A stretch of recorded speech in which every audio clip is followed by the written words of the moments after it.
in the Sustainable Development of Tourism Department.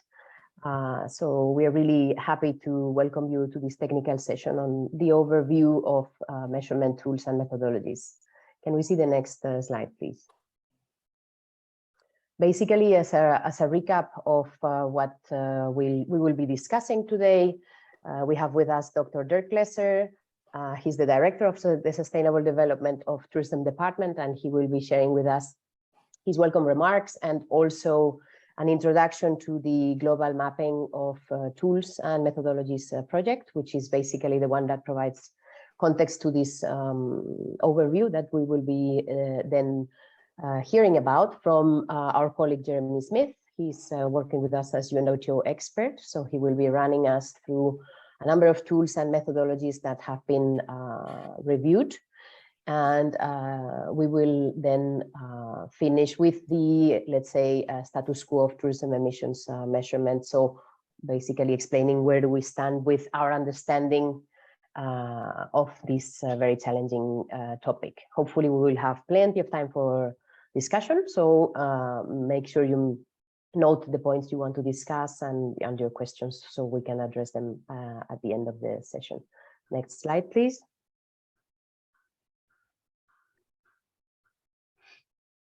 This is the ground rules. I mean, we're all very familiar with these systems these days, but just as a recommendation, since we don't know necessarily each other, if you are able to adjust the name that appears on your profile in Zoom to show your organization and then your name, so that basically everyone knows who's who, that would be super useful. And we are recording the session. If you stay, we understand you are consenting us to record the session, and then it will be disseminated for others that were not able to join us today. Next slide, please. I'm handing over now to Dirk for his welcome remarks. Dirk, thank you so much for being with us. Yes, Virginia, thank you, and Jeremy and Roxana for making this session here today possible, and also to have worked so hard on this project, which we are sharing here today with the audience. Just some background, first of all, to the undertaking, and then some remarks on the very specific steps we have been taking. The Glasgow Declaration right now, nearly a year ago, was launched at COP26, and we are counting more than 700 committed signatories supporting climate action in the tourism sector. We are very proud and to all those seeing all these commitments, and we are very grateful for all the people who have made it possible. And this Glasgow Declaration became a reality and demonstrates the commitment of the tourism sector, especially along tourism policies. We focus within the context of the Glasgow Declaration and within our overall objectives of climate action very much on planning and measurement. And what we are sharing here today has a lot to do with what we have seen advancing in the area of measurement. But this is a research project, and the research project started the idea in 2021 based on the observations that there are many activities taking place in the tourism sector, but most of these activities have to be understood in their framework and have to be understood from their very specific objectives. That was for us a problem, especially to gain this global understanding and to see that at the level of our signatories, meaning at the level of destinations, of accommodation businesses, of the other business supporting the Glasgow Declaration commitment. So we initiated actually, next slide, please. We initiated actually this project in its active phase after having formulated the objectives, after having made sure that we have the right experts on board along this timeline, which is shared here on the slide. Starting in 2022 in March by looking at the criteria we want to identify in those efforts globally available on measurement, and then later on making sure that we are looking at the most relevant. And for that, we needed to understand where we can find these most relevant undertakings. And I will show in a second the 5 major sets we have identified for that. We reviewed, as from March 2022, these data sets and the criteria, and then had plenty of discussions on to what extent they need to be refined to reflect the leading efforts and the efforts which are most helpful for signatories of the Glasgow Declaration or any other enterprise or destination committed to advance climate action.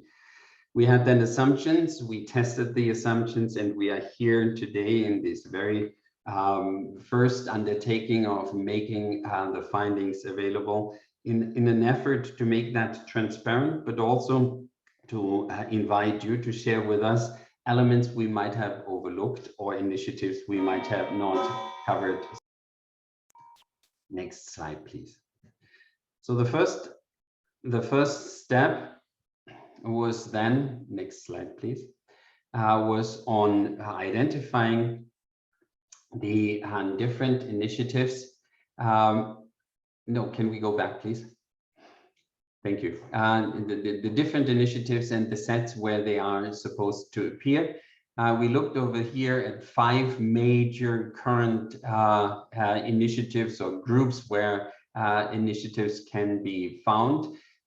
Those which have been replying and interacting with us on the global survey on climate action and tourism, which also soon will be released in with more details on what has been identified over there.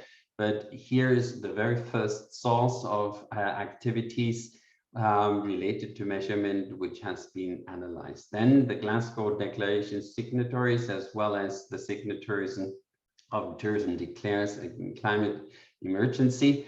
Then the tourism companies in the Science-Based Targets Initiative, and the last group are those having participated in the WTTC undertaking for the net zero roadmap. These 5 groups form for us the basis of the analysis, as we say that in these 5 groups, we must assume that any company, any destination which has undertaken serious climate action and commitment must appear. We might have overlooked over here in this group one or the other company. If you are aware of one of these actors, please bring that to our attention so that we can add them for our analysis. But we think that we have a very representative sample of the tourism sector's activities when it comes to analyzing them more in depth on their plans, targets, and ways of measurement. Now the next slide, please. These were the criteria we identified and refined then when analyzing the different measurement undertakings and tools being used to do so. And trying to compare them, trying to identify to what extent they might be relevant for those embarking on climate action. As I said at the beginning, this was for us the real reason to engage in this undertaking, to create a global overview, what is out there, how useful is it for your undertaking, and what is the level of reporting detail which they are producing. We have here 5 of the criteria which show the initial level of the analysis pertinence. We wanted to see to what extent this is relevant for you as a signatory for the Glasgow Declaration or somebody committed to climate action. The next level of analysis is focusing on the different scopes which are facilitated through this tool or the measurement methodology. and how the scopes over here are supported in identification and measurement. Practicality is one of the most important things. To what extent these tools are allowing you in a logical manner to take stock of the carbon emissions and to understand better to handle your own tourism operations. The replicability is logical, as well as the accessibility for us to take that to a larger level and to make that more widely available across in the tourism sector. Now, with these objectives and the way how we started to embark into this project and work with Jeremy, Virginia, and many of you who engaged with us and supported us already so far, I wish to hand over to our expert, Jeremy Smith, and to explain the next levels of this undertaking, and then later on, as Virginia was saying, to engage with you in an active discussion. Thank you very much, and over to you, Jeremy.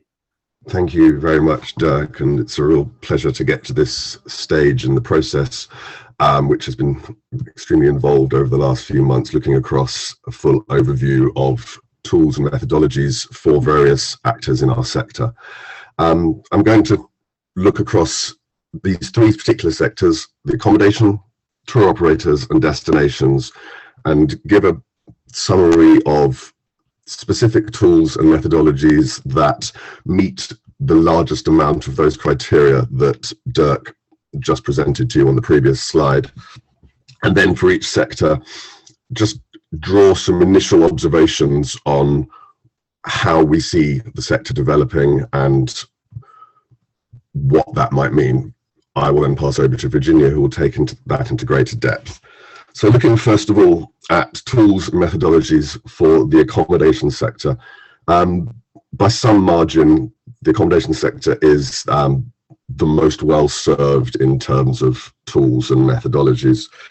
And these range for these ones here are those that seem to be the most able to fulfill the criteria. The Hotel Carbon Measurement Initiative, launched in 2012 by what was then the International Tourism Partnership and now known as the Sustainable Hospitality Alliance, collaborating with many leading global hospitality companies. That has become widely used, and it's best known and is regularly updated. It's used by 25,000 or more hotels around the world and provides the basis for other tools such as the hotel footprinting tool and the net zero methodology that is further down in these bullet points, and I'll come to that in a second. But it's not the only thing that is out there for accommodation. There are also fee-based platforms and tools such as Conserve by Considerate Group, formerly known as Considerate Hoteliers, that offer enriched services for those who pay up for the tools, enabling greater data management and plotting through of what is happening across a range of different data sets, metrics, excuse me. We also see that on top of these types of tools and methodologies, many of the multinationals, the larger corporations out there, have been developing their own bespoke measurement systems that are proprietary and for their use only for their portfolio of the properties around the world. Likewise, membership organizations where their members comprise the accommodation sector, hotels, etc., have often developed or adapted their own facilities to enable their members to measure. These range, for example, from Green Key, the certification scheme that is an adaptation of the Hotel Carbon Measurement Initiative for certified hotels inside of Green Key, to the Long Run, an organization whose members are mostly safari lodges, conservancies, remote properties working out in the wild wilderness, and they have developed tools and supporting services for their members to be able to measure. As we see how things are evolving in the current time, in this year and last year, what we see is the net zero methodology for hotels was launched at COP26, created by Greenview, the same company that created the Hotel Carbon Measurement Initiative, working with the Sustainable Hospitality Alliance, looking to try to address the challenges of how the hotel sector can work out who measures what and what the various parts of it are there to be done. And it's a very detailed piece of work, and is really trying to get, it's probably the most detailed methodology that we've come across in terms of looking at how we can apportion responsibility for different actors in the sector. Excuse me. Well, if that's very detailed and it's a 180 odd page methodology, there also are emerging other approaches which attempt to address the fact that a great deal of particularly SMEs and other hotels find the process of measurement to be challenging. And what we see is in the likes of Weaver, which is currently in beta testing mode, but is there coming out and to be live in the next few months, and the SME Climate Hub calculator that's been built by Normative with the support of Google, is tools that are designed to make things much more simple and much more user-friendly, and often rely upon people uploading simply the bill, the cost of their energy bills, and because they know the location of where they are, enabling them to move forward. So much more moving towards an estimation rather than looking for precision, and towards supporting people in being able to move on that. Can you go to the next slide, please? So the sort of top line takeaways from this is that HCMI is very widely used, more widely used than anything else. And that is, it's not an industry standard, but that is certainly the sort of predominant thing that we see reported as being used and is there. However, it isn't the one solution out there, and many others are still designing their own solutions. And as mentioned at the end there with Weaver and the SME Climate Hub calculator, we see the emergence of new tools looking to try to simplify the challenge and to bring more and more on board through making it much more readily available and simpler to gain an approximation of one's measurement. We move on to the next slide, please. When it comes to tour operators, the situation is more complex, and what we see is nothing has sort of reached the establishment that is the Hotel Carbon Measurement Initiative, HCMI, and numerous different ways are being used. Much Better Adventures is one of the companies that was a founder of the Tourism Declares Initiative. They went about measuring their own way in order to work out what they felt was the carbon measurement of their own trips. They in fact now publish the carbon impacts of individual trips on their website, but they have also open sourced and shared freely the full detailed methodology for how they went about measuring as a SME the carbon impact of their tour operations, and that is there shared as an easy step way for people to follow through themselves. Karmacal is the only tool that was reported in the global survey that is in principle open to all to use. It is at a fee, and it is there and is reported to being updated. That's a database tool for companies operating and tour operators to be able to measure the full spectrum of their operations. And just as we saw in accommodation with the likes of Weaver and SME Climate Hub, various tools beginning to emerge in the last few months that seek to address the challenges of measurement by simplifying it and making it more user-friendly. We see this in the tools such as Path Net Zero, a fee-based tool that is designing a sort of user-friendly way of enabling tour operators to get an estimation of their operations impact. In the meantime, while we don't have a full composite solution for tour operators out there in the sector, what we see is tour operators turning to calculators that measure component parts of their operations. So where they are operating and using accommodation providers, they will be using the accommodation tools on the previous slides to measure the impact of the hotels where guests are staying in. But because a significant part of a tour operator's related emissions come from transport, they're also increasingly using various tools to measure the aviation and impacts of other transport.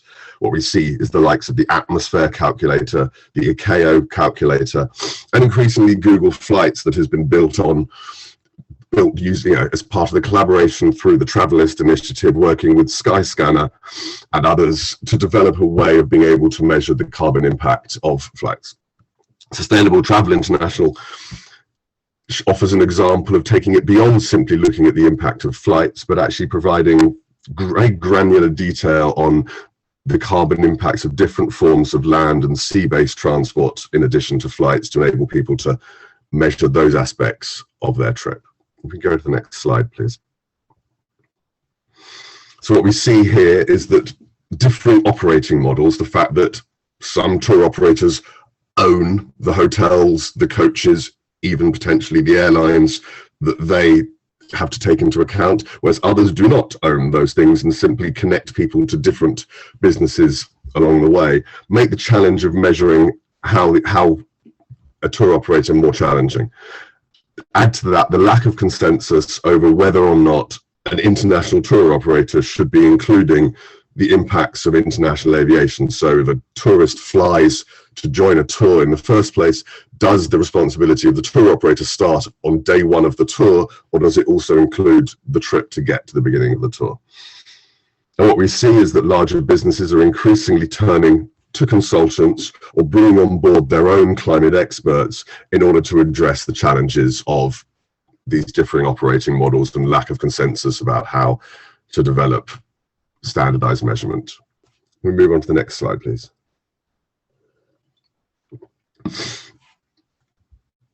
If we have been moving through an increasing level of complexity as regards challenge and a decreasing level of support in terms of tools and methodologies, then that is very much a situation as regards destinations and DMOs, who have by far, it would seem, the most complex challenge as into working out what is their responsibility, and are least well served in terms of extant current tools and methodologies. What we do see happening is an emerging, ever more widely used approach that is seen particularly through the UNWTO's Measuring Sustainable Tourism initiative at a national level, and also work being done through Queensland University on its input-output model, looking to try to bring together measurement around tourism satellite accounts and and environmental measures for destinations to begin to measure and estimate what exactly is the climate impact of tourism at a national level. This still is very much inside of academia and expert, and not something that is truly accessible to the people operating at a DMO level. And what we see is that there are more and more people using the DMOs, are seeing how they can either develop their own bespoke calculators or use others that are out there to support their membership. And we see in Visit Finland, for example, and in Visit Scotland, in order to measure the impact of tourism across the destination, the DMO is taking on the role of providing calculators to the stakeholders operating on the ground there to enable them to work using a standard calculator across the destination to be able to have that measurement. Likewise, EDEME, that is the ministry in France responsible for the energy transition, is providing a range of open source calculators in tourism and beyond tourism in order to support people in being able to get involved in measurement and standardize and improve. Visit Norway has a developed tool and methodology called CO Tourism, which particularly focuses on looking at the carbon impacts of inbound travel to the destination and travel inside of the destination, having assessed that that was by far the most significant component of the carbon emissions at a national level. They're looking to be able to support regional DMOs and tour operators and other businesses in comparing different demographics to see how they might be able to measure and make changes. And one final tool that shows interest, which actually hasn't been developed for tourism, but has been developed for the event sector, is a tool called Trace, which looks to provide event managers. And because it's event managers, they're looking at the events, the hotels, the transport to the destination. And in many ways, they're looking at similar components to destination managers, especially when it comes to business travel. And this is a tool that, like the tools referred to in tour operators and accommodation, seeks to provide an easy to use, streamlined solution, enabling measurement, providing guidance around how to decarbonize, and then supporting in reporting. So can we then move on to the next slide, please? And just then to summarize this, what we do see is that destinations in their diversity have by far the most complex challenge when it comes to understanding roles and boundaries. And yet they are, as it currently stands, the least well served in terms of resources. However, there is hope that in these developing input-output models, that there is increasingly a way to begin to get an estimation of the national measurement of tourism emissions. And with that top-level overview of where we're at around destinations, accommodation providers and tour operators, I want now to hand over to Virginia, who will take a deeper dive into the situation and some of the recommendations to move forward. Thank you. Thank you. Thank you so much, Jeremy and Dirk, for the intro and the presentation, for walking us through these various tools and methodologies. And thank you everyone for being connected. I'm already enjoying the discussion in the chat, so I hope we are going to have a very fruitful debate. I'd also like to take 1 second to thank those that are participating in the working group that we have for capacity building on Glasgow Declaration, for their support so far. I know some of you are connected today, some others couldn't make it, but it's really nice to be following this participatory approach. Next slide, please. So before I start with let's say the more general description of the status quo as we understand it so far, I just wanted to take a moment to recap on the objective of today's meeting, which is basically an extended consultation of the work we have been developing in consultation with the working group. So if you have a tool that you're familiar with or a methodology that you're familiar with and you didn't see it in the list, just please share it with us. Maybe it just was considered that it would not fit under the criteria, or maybe we didn't find it in our research. So please don't hesitate to send it to us. In addition, this overview of tools and methodologies is hopefully going to be published at COP27 in the form of a technical brief. We already have a draft of the technical brief, which is not final. You can access it through the QR code, and there's also a feedback form. So take your time to review it and send us any comments that you may have, so that we can make sure that everyone's views are taken on board as much as possible. Next slide, please. So as I said, what's our current understanding of tourism emissions measurement in tourism? Where do we stand? Surprise, surprise, measurement of emissions is only starting. As you know, last year we conducted the global survey that Jeremy was referring to before, and more than 1,000 stakeholders were participating, and out of those, actually, it was a bit less than 10% the ones that reported they are measuring. Somehow that is confirming our preliminary assumption. And through this research, we also seem to have confirmed that there are very few national or regional destinations reporting on emissions. We see that for larger companies for which measurement is increasingly becoming a legal requirement, there are still only a few currently reporting their emissions. And when it comes to SMEs, for example, we see that some of the front runners on climate action are SMEs, because these are purpose-led companies that have undertaken the challenges of measurement, reporting, and reduction without any centralized support. But the majority of SMEs have not engaged at all with measurement. Next slide, please. Second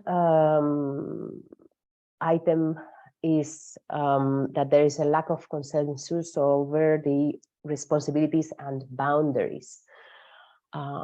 Somebody was already echoing this in the chat. So there is an ongoing debate on whether aviation emissions, which are quite prominent in the overall footprint of tourism, should be integrated in a destination's footprint or not, or within a tour operator's emissions footprint or not. And I think we need to address this. Hopefully, as the work of the working group at the Glasgow Declaration continues, we can have these discussions and find what should be the minimum threshold for our sector to address this in a consistent manner.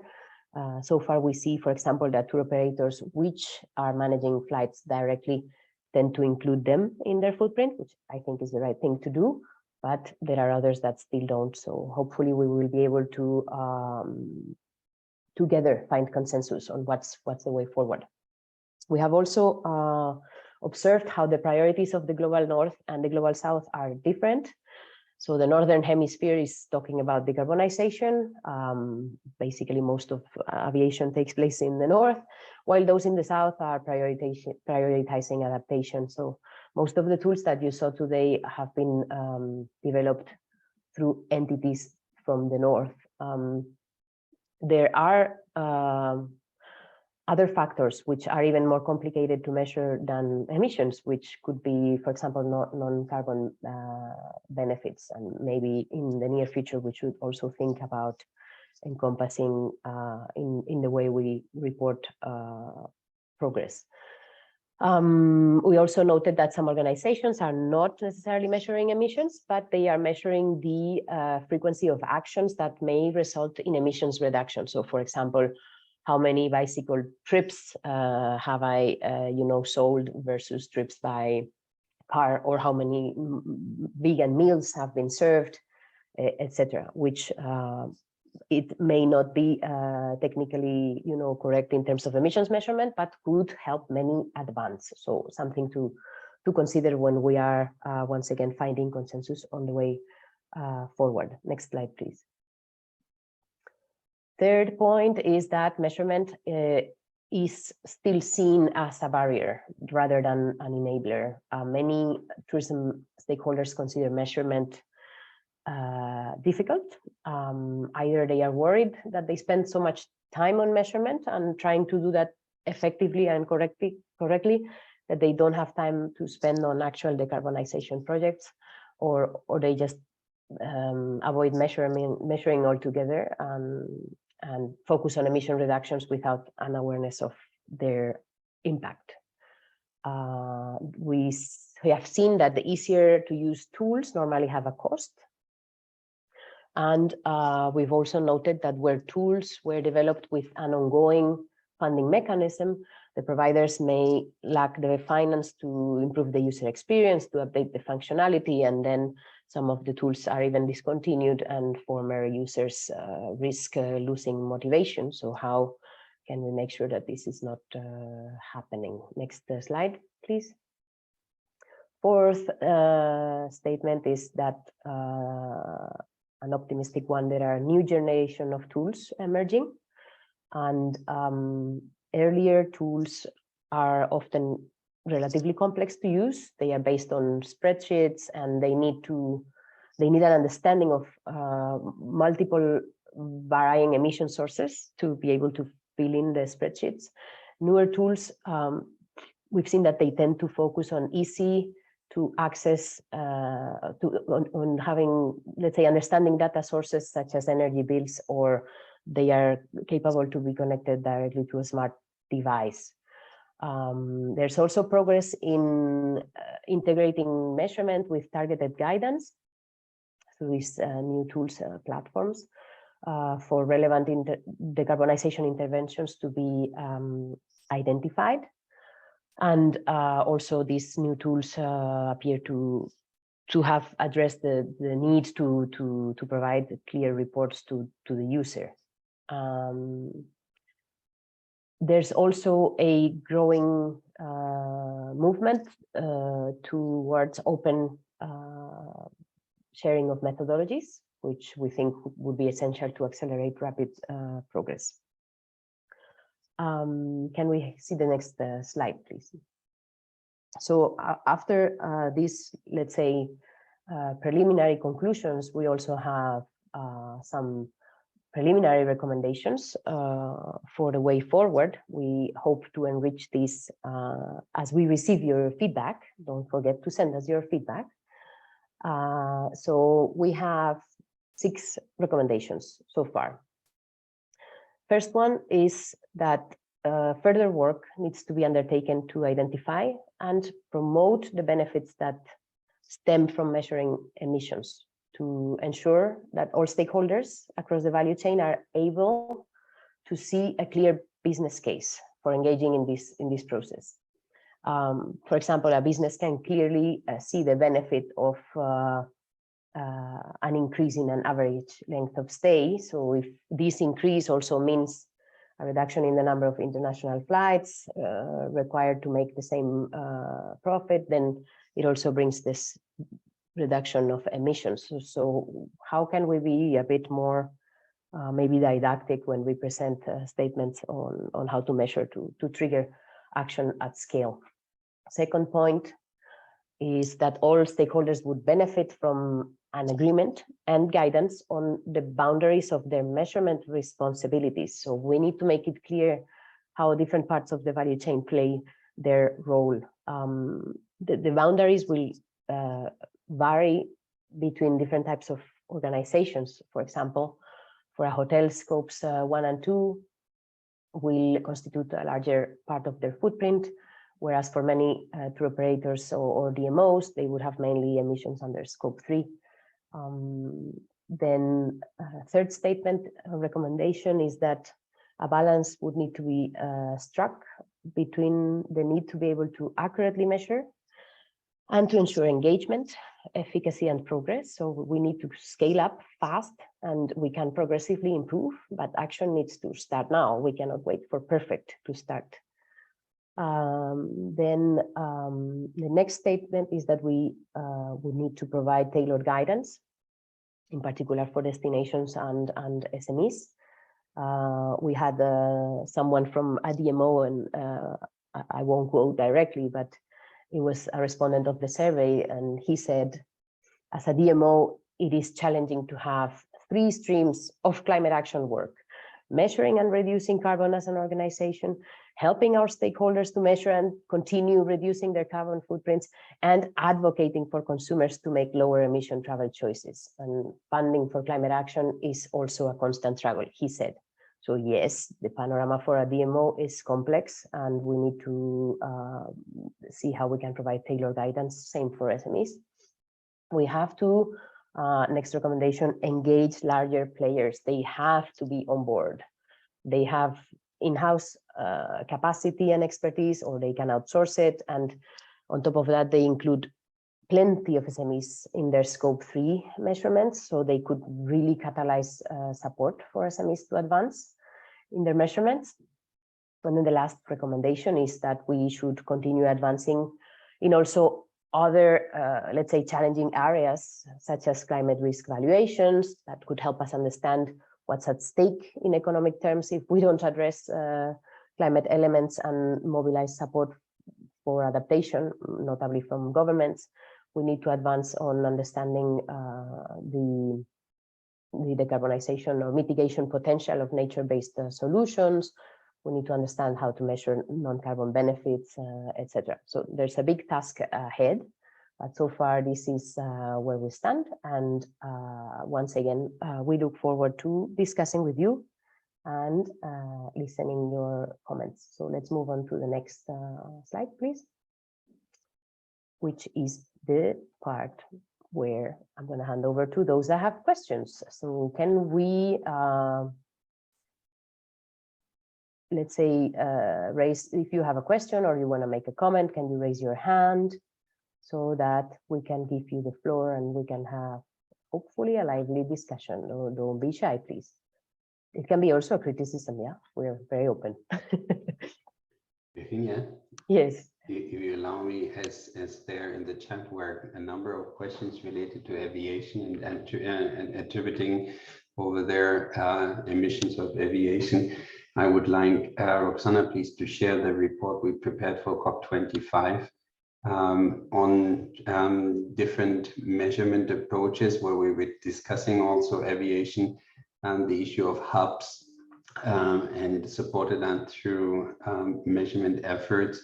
I think this as a basis would be interesting for those interested in this discussion to have a closer look at what were the challenges over there related to aviation, which is not answering all the questions they might have, but shows what we back then discovered already as major issues for tourism stakeholders.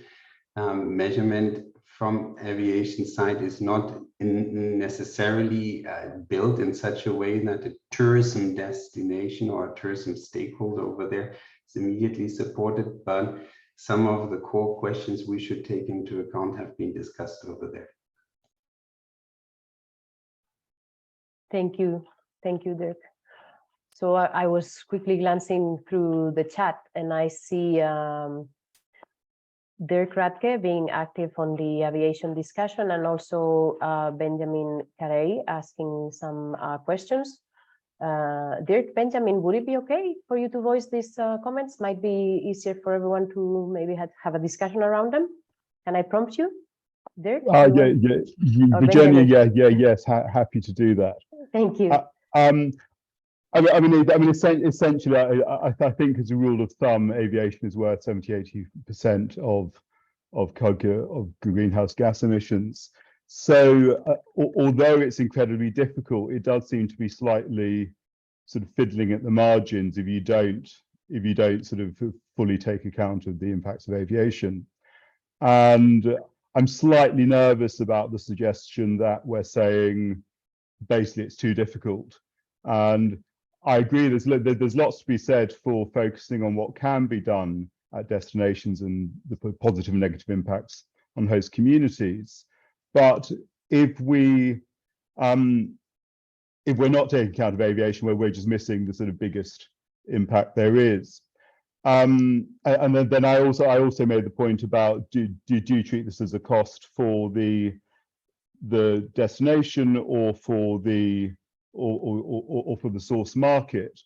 And I think you have to look at the impacts on the destination to show that there is a major environmental impact on the destination through greenhouse gas emissions. But equally, you have to show that the responsibility lies with the source market. So I think it's very difficult to sort of say it's one or the other. So those were essentially my 2 points. Thanks, much appreciated. I mean, I think we tend to agree with the principle, Benjamin, of course. Yeah, we shouldn't be anchored on the excuse that is too difficult. At the same time, we're confronted with reality where asking too much in one go may deter the efforts. So we have to be really very careful as to how we, let's say, define a progressive way forward that is really bringing everyone on board. I think one first step for destinations is already to try to understand what the aviation footprint, and I'm talking about subnational destinations right now. What's the footprint of aviation? First of all, understand it, so we can then maybe have an informed discussion of how to deal with it. Because if you talk to a peripheral region, you know, an island where access is only, let's say, feasible by plane, they would tell you that this is gonna, you know, affect the way their footprint looks like in a very drastic manner. So are we going to set quotas? You know, are peripheral regions going to be allowed to not include or partially include, and then others will have to include? There's not only one layer to this debate. So, but we agree on the principle. So hopefully, you know, that's why we hope to count on all your feedback, because this is really enriching for us to try to see how we can jointly define that progressive way forward. And then on your point on the source market, I see this, let's say, aligned with what Corsia is doing in the sense of attributing the emissions to the country of origin of the airline, which is bringing the folks to your destination. And some at the national level may argue they are not going to be accounting for this because Corsia is already doing. So it's really complex, but in principle, we agree with you. Jeremy, do you want to add something? I very much agree with what you said there, Virginia. And the trouble is, it is complicated. And at no point is anyone shirking the responsibility for accounting for aviation or any other emissions. And first of all, what this was, was to present an overview of where we are at in addressing this challenge, rather than to say this is the way that it should be done, and to explore how we can work in a participatory fashion to bring together the different stakeholders so that this large portion of emissions, which does, is greatly to do with aviation and other forms of transport and accommodation, and say, well, where does it lie? Yes, if you're operating a tour for 1 week in a country, how much of the aviation that brings someone there are you responsible for? If I go and spend a week in a hotel but don't go on a tour, is the hotel responsible for part of that, those emissions? The whole thing gets more and more complex, the more nuanced and the more detailed we get into it. And we need to find out ways of addressing it by looking at what is out there at the moment, what is being done, what isn't being done, and moving forward in an urgent and accelerating way. Thank you, Jeremy. I see Olivia's hand is raised. Olivia, the floor is yours. Yeah, hi everyone. Thank you. It was a great and informative session. I just wanted to wade in on this aviation conversation, and we've been doing a lot of work with the events industry and having very similar conversations around how we deal with aviation. And I think that, in fact, Jeremy essentially said what I was going to say, which is there's so many different stakeholders involved, and what is the driver for a flight? And my work tends to be with private sector companies, which is a slightly different perception, a different sort of point of view from the destination perspective. But when you're looking at it from a company perspective, there are multiple different stakeholders that have a stake in that particular flight. So it's a question of kind of working out where the boundaries lie. And one of the sort of ways we've got around it in events for the time being, which is a temporary solution, is to kind of say, let's not get bogged down in this, but let's make sure we are measuring and reporting, even if that's separately, so that we can at least not be ignoring the situation. And at the same time, how do we work with the aviation industry on their decarbonisation, because ultimately that's what's going to drive any progress here. So it's a kind of multi-level approach, as Jeremy said, and I think it's, we need to take steps as far as we can without going round in circles. Thank you so much, Olivia. Derek, I see your hand is raised. Is it on the same aspect? Yeah, well, pretty much. I've had my comments in the chat already. Just maybe from our stance, like we're a tiny tour operator in the grand scheme of things, and we have very, very limited resources. But still, I think it's our responsibility as a business, like to simply, we're not even talking about like how we account for the emissions, but at least start to accurately measure, or like truthfully measure, the emissions that we're causing and communicating them. So what we're basically doing is we're using atmosphere for the international flights.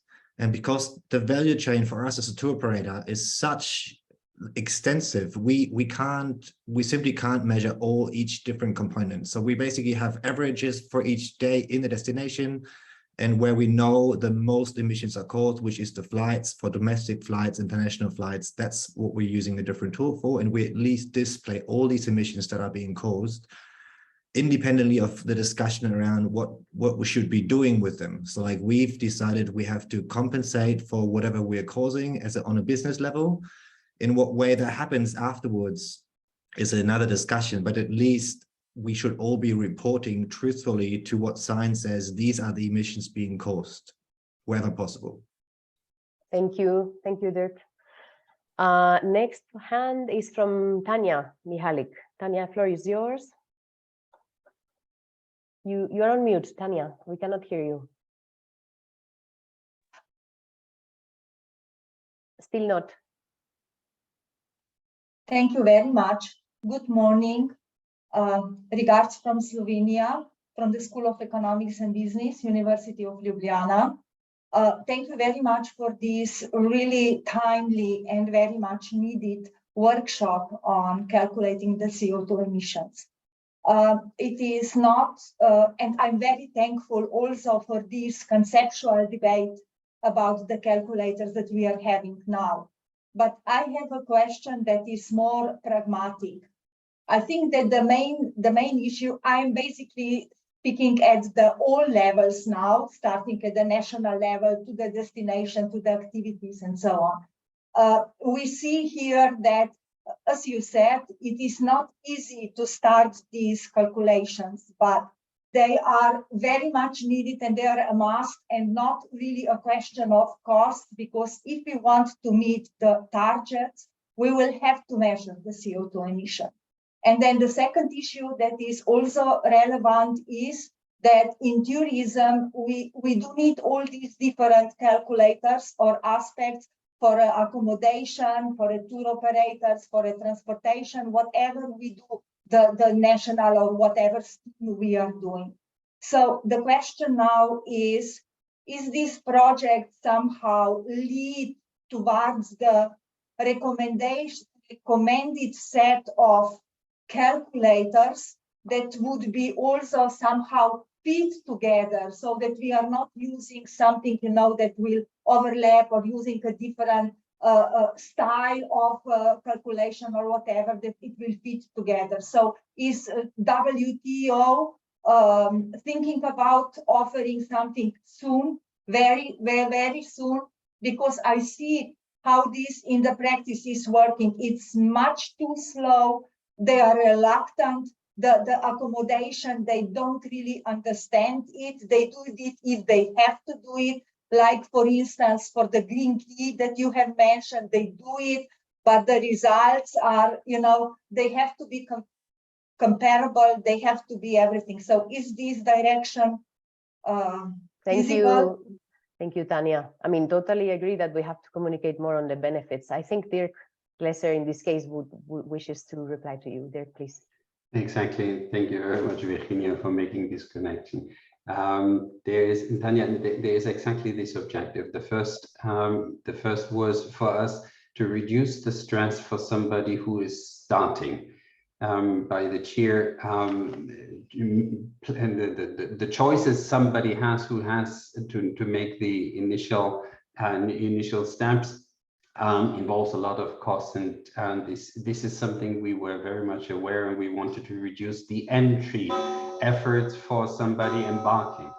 The second of that is then later on to see, and we listed some of the criteria before, to see how these different measurement techniques can be rolled out in such a way, sorry for the sound in the background, can be rolled out in a more harmonious manner. And that is our discussion with Jeremy and our research objective. What do we learn? What is practical from them? And foster then, as UNWTO, over there, a useful discussion among these systems, and into, as Virginia was putting that before, and to make recommendations. What are the next steps to reduce over here? Stronger efforts to measure in the sector. And these are many questions related to that. So again, Tanya, two objectives: reducing the entry cost, and second of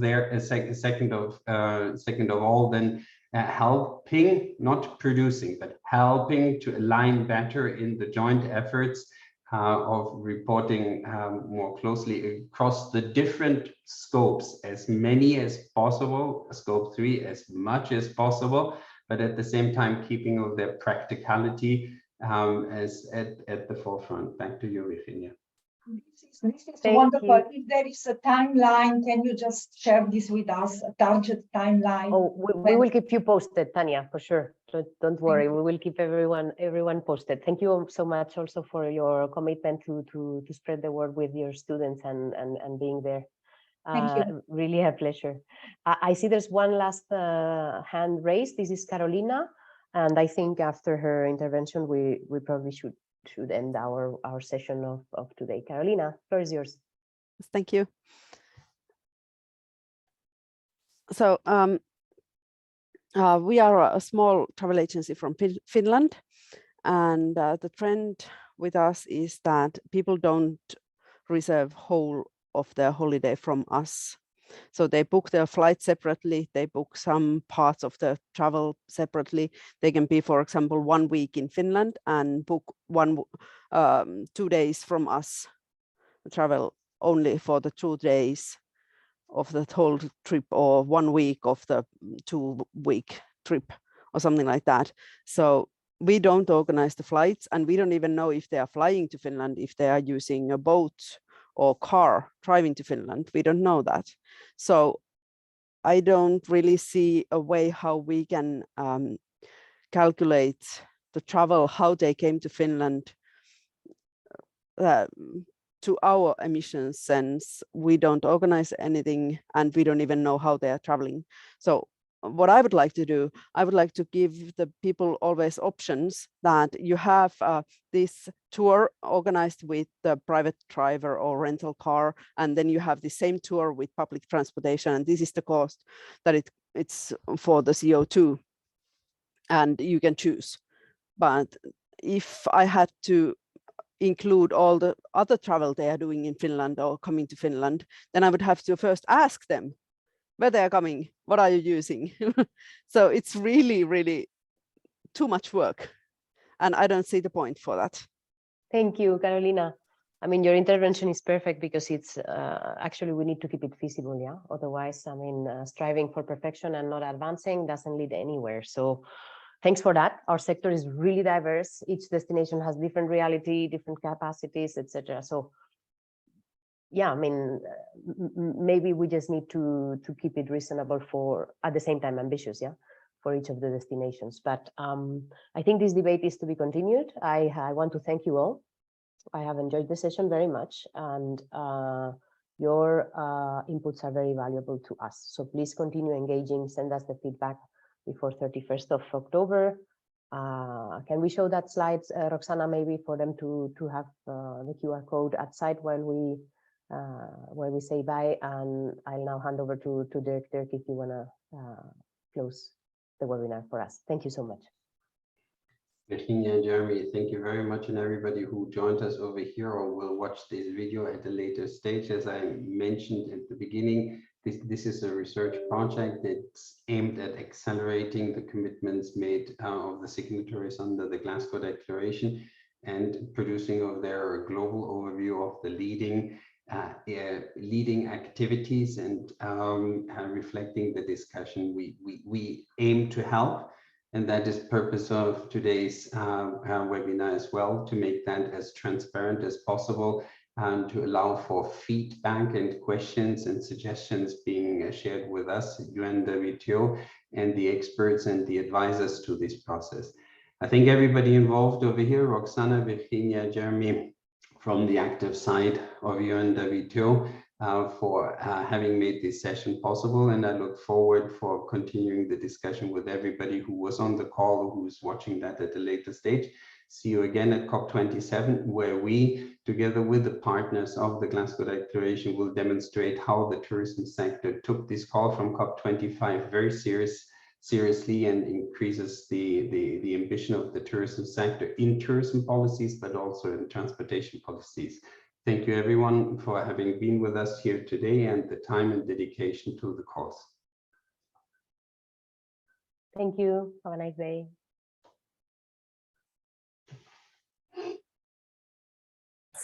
Thank you all. That was excellent.